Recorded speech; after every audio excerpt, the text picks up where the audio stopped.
Hello and hi every one, നമസ്കാരം and welcome to reaction പേരും ചുള്ളിക്കൻ. എല്ലാവരും സുഖമായിരിക്കുന്നുവെന്ന് വിശ്വസിക്കുന്നു. കലാമണ്ഡലം സത്യഭാമ, അതായത് ഇപ്പോൾ ഉള്ള കലാമണ്ഡലം സത്യഭാമ, അതാണ് ഇന്ന് നമ്മൾ റിയാക്ഷൻ വേണ്ടി എടുത്തിരിക്കുന്ന സബ്ജക്ട്. ഞാൻ ഈ സബ്ജക്റ്റിലേക്ക് എത്തിച്ചേർന്നത് ഇങ്ങനെയാണ്. രാവിലെ ഒരു 6 മണി മുതൽ ജിമ്മിൽ വർക്കൗട്ട് ചെയ്യുന്ന സമയം, ഈ സമയത്താണ് ഞാൻ സാധാരണഗതിയിൽ ഏതെങ്കിലും വീഡിയോസൊക്കെ കാണുകയല്ല കേൾക്കുകയാണ് ചെയ്യുന്നത്. അതേപോലെ റിയാക്ഷൻ വീഡിയോസ് ചെയ്തിരിക്കുന്നവരൊക്കെ കാണുന്ന ആ സമയത്താണ്. അപ്പം നമ്മൾ അതിൽ നിന്നാണ് ഏത് സബ്ജക്റ്റിനെ കുറിച്ച് സംസാരിക്കണം, അല്ലെങ്കിൽ തലേ ദിവസം ചിലപ്പോൾ എന്തെങ്കിലും ഒരു സബ്ജക്റ്റ് നമ്മൾ നോക്കി വെച്ചിട്ടുണ്ടാവും. പാതി വിലയ്ക്ക് സ്കൂട്ടർ എന്ന് പറയുന്ന ഒരു സംഭവം ഉണ്ടായിരുന്നല്ലോ, ആളുകളെ പറ്റിച്ച ഒരു സംഗതി, സൈൻ എന്ന പേരിൽ വന്ന ഒരു സംഭവം.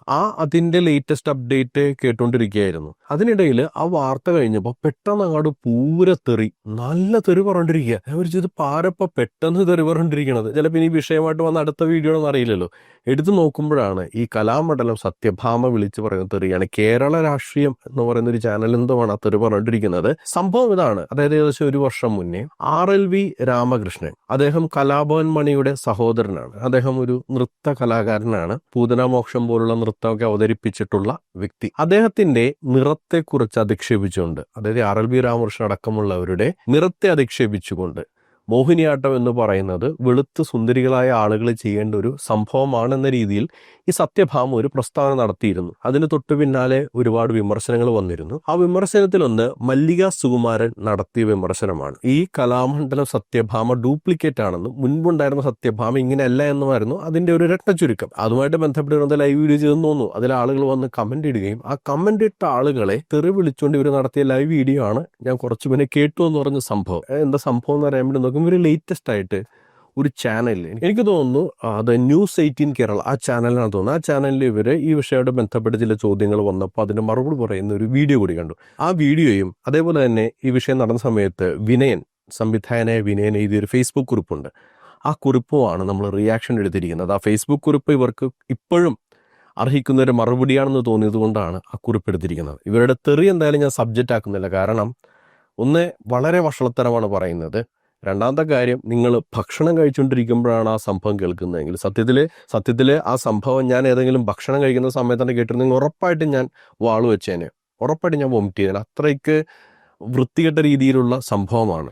എന്തായാലും ന്യൂസ് ചാനലിൽ ഇവർ പറഞ്ഞിരിക്കുന്ന ചില അഭിപ്രായങ്ങളാണ് നമുക്ക് പ്രതികരിക്കാനുള്ളത്. കറുപ്പിനെ കുറിച്ച് പറഞ്ഞ് മോഹിനിയാട്ടം എന്ന് പറഞ്ഞാൽ നമ്മുടെ കേരളത്തിന്റെ തനത് കലയായ മോഹിനിയാട്ടം.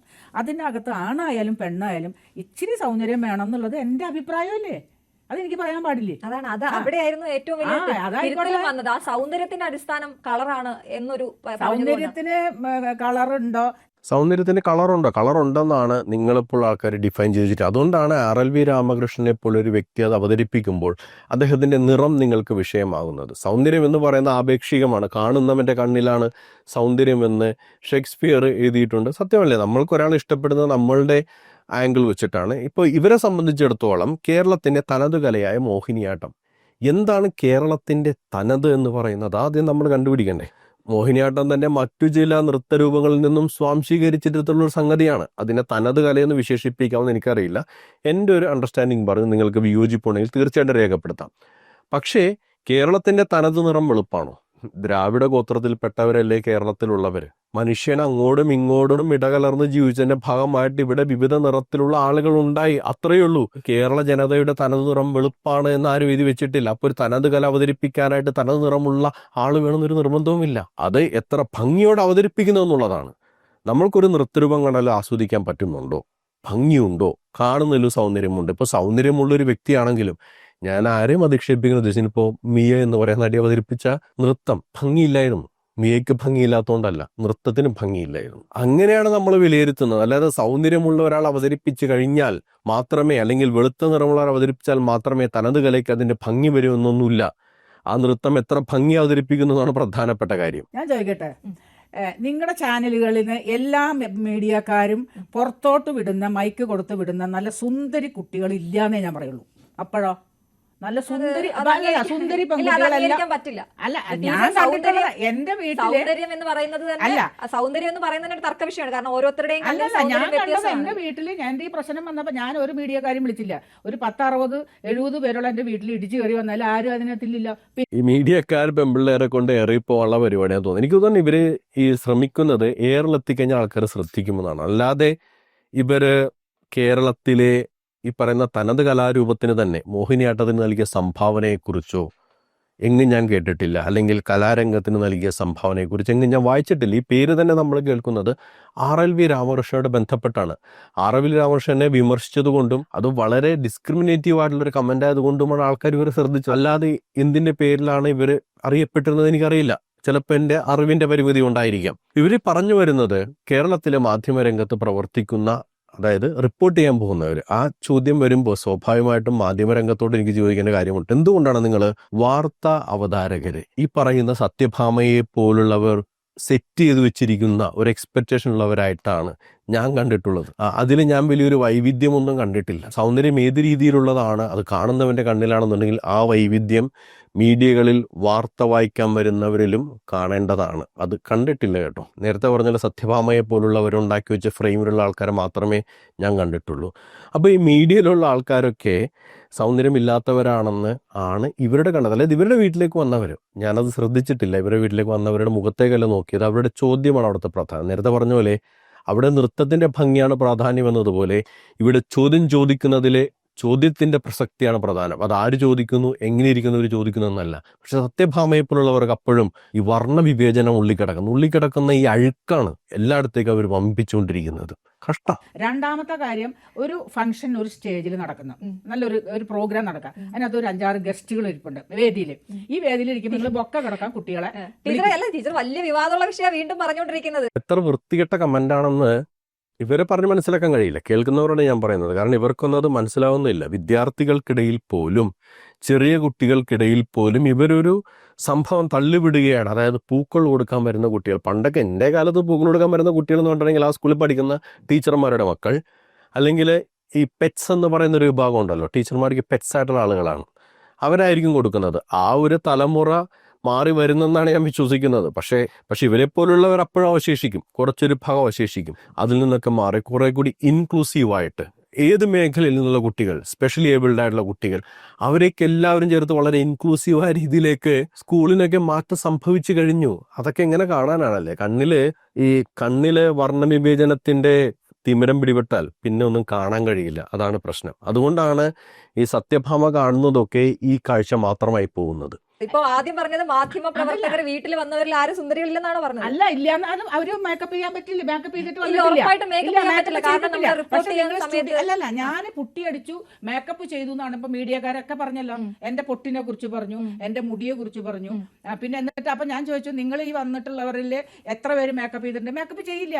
പക്ഷേ ഞങ്ങളുടെ തൊഴിലും, ഞാൻ ക്ലാസ് എടുത്തുകൊണ്ടിരിക്കുമ്പോൾ എനിക്ക് അഭിനയിച്ച് കാണിച്ചു കൊടുക്കുമ്പോൾ അത്യാവശ്യം ഒന്നും ഒരുങ്ങാതെ ഈ കണ്ണിന് ഒരു മിഴിവ് വന്നിട്ടൊന്ന് അഭിനയിക്കുമ്പോൾ നമ്മൾ സാമാന്യം ഇത്തിരി ഒരുങ്ങും.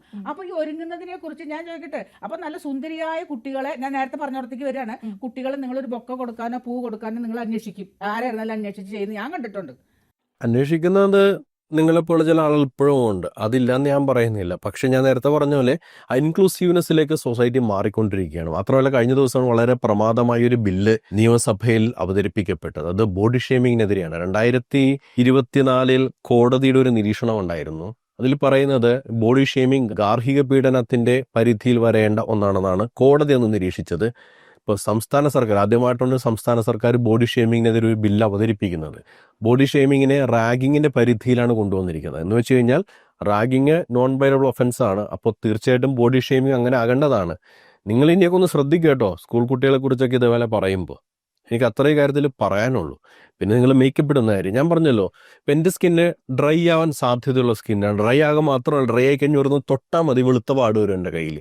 അപ്പോൾ അതുകൊണ്ട് ഞാൻ ചില ക്രീംസ് ഉപയോഗിക്കാറുണ്ട്. സ്കിന്നിൻ്റെ മോയ്സ്ചറൈസേഷൻ നിലനിർത്തുന്നതിന് വേണ്ടി ഞാൻ ചെയ്യാറുണ്ട്. ചില ആൾക്ക് 3-4 ലെയറിലൊക്കെ ഈ പൗഡറും അതുപോലെ ക്രീമുകളൊക്കെ അപ്ലൈ ചെയ്ത് കഴിഞ്ഞാലായിരിക്കും അവർക്കൊരു കോൺഫിഡൻസ് ഉണ്ടാകുന്നത്. അതൊക്കെ വ്യക്തിപരമായ കാര്യമാണ്. ഇപ്പം ഞാൻ ഈ കലാമണ്ഡലം സത്യഭാമ വലിയ പൊട്ടുകുത്തുന്നതോ കണ്ണെഴുതുന്നതോ മേക്കപ്പ് ഇടുന്നതോ ഒരു അപരാധമായിട്ടൊന്നും ഞാൻ കാണുന്നില്ല. അതൊക്കെ നിങ്ങളുടെ വ്യക്തിപരമായ കാര്യമാണ്. അതിടാതെയും എൻ്റെ ഔട്ട്ലുക്ക് മെയിൻറ്റെയിൻ ചെയ്യാൻ പറ്റുമെന്ന് വിചാരിക്കുന്ന ആളുകൾ അത് തെറ്റാണെന്ന് എങ്ങനെ പറയാൻ കഴിയും? മേക്കപ്പ് ഇടുന്ന ഒരു പ്രശ്നമൊന്നുമല്ല, അത് സത്യഭാമയ്ക്ക് ഇടാം. സത്യഭാമ മേക്കപ്പ് ഇടുന്ന ഒരു വിഷയമൊന്നുമല്ല. പക്ഷേ അല്ലാത്തവരൊന്നും സൗന്ദര്യമില്ലാത്തവരാണ്, അല്ലെങ്കിൽ ഒരു മീഡിയയിൽ വർക്ക് ചെയ്യുന്ന സ്ത്രീകൾ മുഴുവനും സൗന്ദര്യമില്ലാത്തവരാണെന്നുള്ള അടച്ചാക്ഷേപമൊക്കെ നേരത്തെ പറഞ്ഞ പോലെ നിങ്ങൾ ഉള്ളിൽ കിടക്കുന്ന വർണ്ണവിവേചനം അത് പച്ചയ്ക്ക് പുറത്തു വരുന്നതാണ്.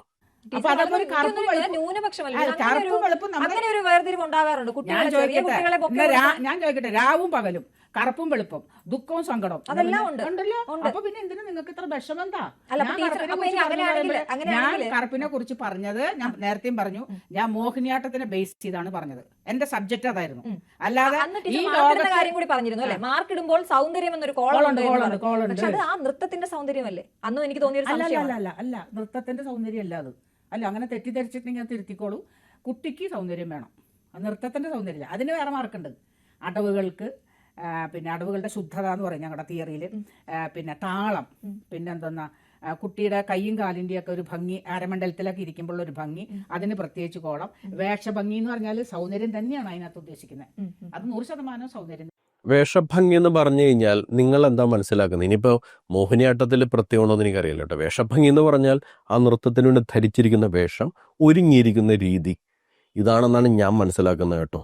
ഇനി അതല്ല ശരീരത്തിൻ്റെ ഭംഗിയാണ് എന്നുണ്ടെന്നുണ്ടെങ്കിൽ സർക്കാർ തീർച്ചയായിട്ടും ആ ഒരു ക്രൈറ്റീരിയ ഒന്ന് പുനഃപരിശോധിക്കുന്നത് നല്ലതായിരിക്കും. നമ്മൾ കലോത്സവങ്ങളൊക്കെ സംഘടിപ്പിച്ചിട്ടുള്ളതാണ്.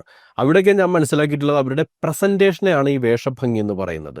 നൃത്തത്തിൻ്റെ ഭംഗി അത് മറ്റൊന്നാണ്. അത് എങ്ങനെ വ്യക്തമായിട്ട് മുദ്രകൾ കാണിക്കുന്നു, അതേപോലെ കൈകളുടെയും കാലുകളുടെയും ശിരസിൻ്റെയും മുഖത്തിൻ്റെയും കണ്ണുകളുടെയും ഒക്കെ മൂവ്മെൻറ്റ്സ്, നേരത്തെ പറഞ്ഞ പോലെ അരമണ്ഡലത്തിലിരിക്കുമ്പോൾ അല്ലെങ്കിൽ മുഴുമണ്ഡലത്തിലിരിക്കുമ്പോഴൊക്കെ അവർ എത്ര ഭംഗിയായിട്ട്, അവരുടെ വസ്ത്രം വിരിഞ്ഞ് എത്ര ഭംഗിയായിട്ടിരിക്കുന്നു, അല്ലെങ്കിൽ ശരീരം എത്ര ഭംഗിയായിട്ട് പോസ് ചെയ്യുന്നു, ഇതൊക്കെ പ്രധാനപ്പെട്ട കാര്യങ്ങളാണ്. ഇതൊന്നും ഇല്ലയെന്ന് നിഷേധിക്കുന്നില്ല. പക്ഷെ അവിടെ മുഖസൗന്ദര്യം, തൊലിയുടെ നിറമൊക്കെ ക്രൈറ്റീരിയ ആയിട്ട് വരുന്നെന്ന് ഇവർ പറയുന്നത് അങ്ങേയറ്റത്തെ വർണ്ണ വിവേചനമാണ് ഇവർ വാരി പൊത്തിവെക്കുന്നത്.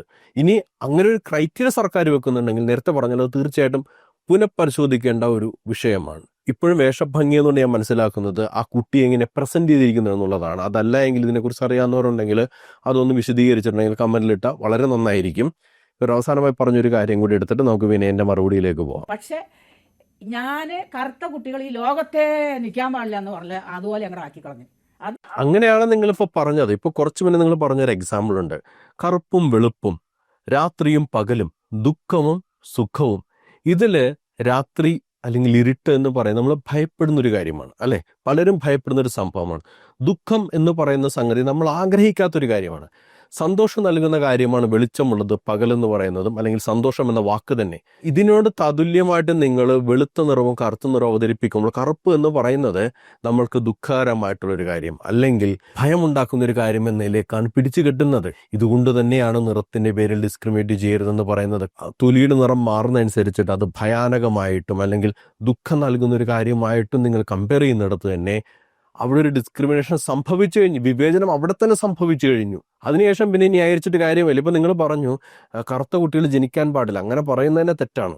ആ ഒരു പ്രയോഗം തന്നെ തെറ്റാണ്. അങ്ങനെയുള്ള കുട്ടികൾ ജനിക്കാൻ പാടില്ല എന്ന് നിങ്ങൾ പറഞ്ഞിട്ടില്ല. പക്ഷെ അങ്ങനെയുള്ള കുട്ടികൾ പഠിക്കാൻ വന്നു കഴിഞ്ഞാൽ ഞാൻ അവരെ പഠിപ്പിക്കുമെന്നും പക്ഷെ അവരെ മത്സരത്തിന് അയക്കില്ല എന്നും നിങ്ങൾ കൃത്യമായിട്ട് പറഞ്ഞത് എൻ്റെ ഓർമ്മയിലുണ്ട്.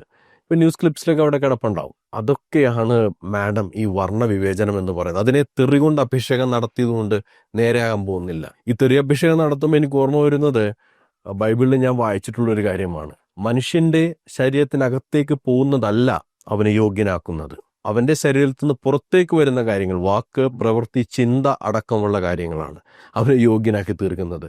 ഞാൻ ലേറ്റസ്റ്റ് ആയിട്ട് ഈ വീഡിയോ ചെയ്യുന്നതിന് മുമ്പ് അവരുടെ ഒരു വീഡിയോ കൂടി കണ്ടു, എക്സ്പ്ലനേഷൻ എന്ന രീതിയിൽ. അപ്പം ഞാൻ വിചാരിച്ചു ഒരു പക്ഷേ ഇവർ പറഞ്ഞു തുടങ്ങുന്ന അങ്ങനെ ഒരു ഇത് പറയാൻ പാടില്ലായിരുന്നു, അത് മിസ്റ്റേക്ക് ആയിപ്പോ എന്ന് പറയാൻ പോകുന്നത് വിചാരിച്ചു. പക്ഷെ അങ്ങനെയല്ല, അവർ വീണ്ടും ന്യായീകരിച്ച് തന്നെ പോവുകയാണ് ചെയ്തത്. ഇനി വിനയൻ പറഞ്ഞ ആ കാര്യം ഒന്ന് വായിച്ചു നോക്കാം. ഇത് ഇപ്പോൾ കേട്ടോ, പണ്ട് ഇവർ RLV രാമകൃഷ്ണനുമായിട്ട് ബന്ധപ്പെട്ട് കമന്റ് പറഞ്ഞ സമയത്ത് വിനയൻ ഫേസ്ബുക്കിൽ കുറിച്ച ആ സംഭവം സമകാലീന മലയാളം വാരികയിൽ നിന്ന് എനിക്ക് ലഭിക്കുന്നത്.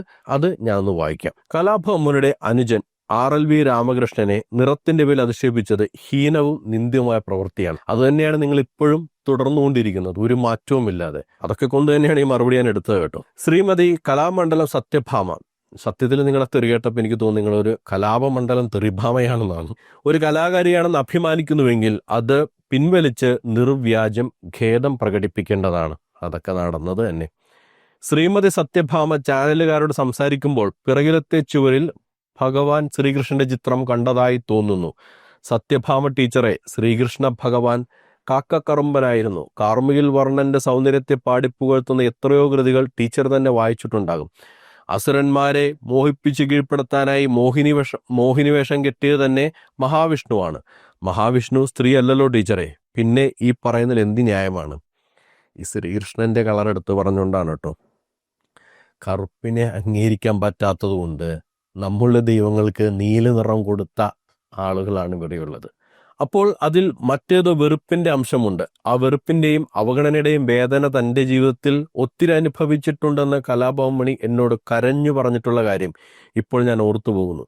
രാമകൃഷ്ണൻ മണിയുടെ സഹോദരനായതുകൊണ്ട് തന്നെ ഈ അധിക്ഷേപ തുടർച്ചയെ വളരെ വേദനയോടെയാണ് ഞാൻ കാണുന്നത്. ഞാനും അങ്ങനെ തന്നെയാണ് കാണുന്നത്. കാരണം നിറത്തിന്റെ പേരിൽ കുറെ ഡിസ്ക്രിമിനേഷനൊക്കെ നമ്മൾ അനുഭവിച്ചിട്ടുണ്ട്, ഉള്ളത് പറയാമല്ലോ. പലരും ഈ ബോഡി ഷെയ്മിങ്ങിനെ കുറിച്ച് സിനിമയിൽ പറയുന്നത് നമ്മൾ എടുത്തു പറയുമ്പോൾ അവർക്കത് മനസ്സിലായിട്ടില്ല.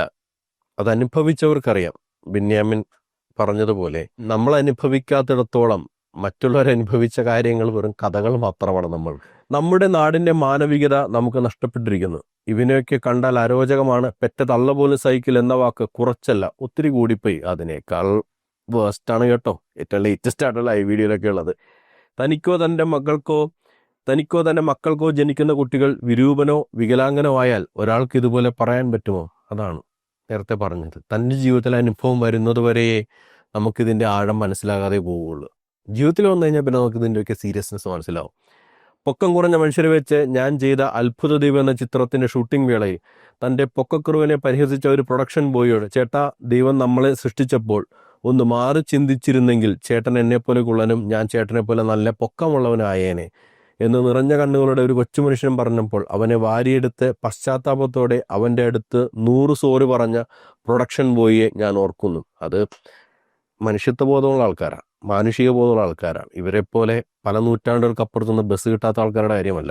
ആ പ്രൊഡക്ഷൻ ബോയിയുടെ മനസ്സിന്റെ വലുപ്പമെങ്കിലും ഒത്തിരി ശിക്ഷരൊക്കെയുള്ള ശ്രീമതി കലാമണ്ഡലം സത്യഭാമയ്ക്ക് ഉണ്ടാകട്ടെ എന്ന് ആശംസിക്കുന്നു. ഞാനും ആശംസിക്കുന്നു.